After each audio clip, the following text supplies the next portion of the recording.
أسو خرجتها من الآخر وكشفت هوية حبيبها السري، وخطوبتها صارت أقرب مما تتخيلوا. هل أنا بعلاقة حب؟ أكو خاتم بإيدي؟ فبزحمة خطوبات وزواجات المشاهير يلي قلبت السوشيال ميديا بالفترة الأخيرة، طلعت أسو بنص الحدث مع شاب جديد.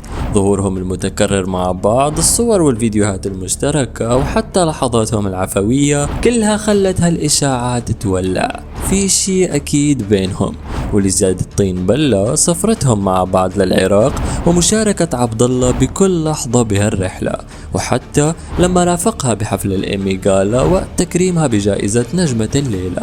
فيديوهاتهم العفوية وتصاميم الحب مكسرة الانترنت، والجمهور حرفيا ما عم يستوعب إلا سؤال واحد: وين الإعلان الرسمي؟ بس اللي مفكرين أنه القصة خلصت، المفاجأة لسه أكبر. أسو بأحدث مقابلة نفت كل هالإشاعات بطريقة غامضة وخلت الناس تشك أكتر. فهل فعلا عم تلعب لعبة التشويق ولا في شي أكبر مخبيينه؟ هل برأيكم أسو عن جد عايشة قصة حب بالسر، ولا كل هالشي عبارة عن بروباغندا ذكية لحتى تضل ترند؟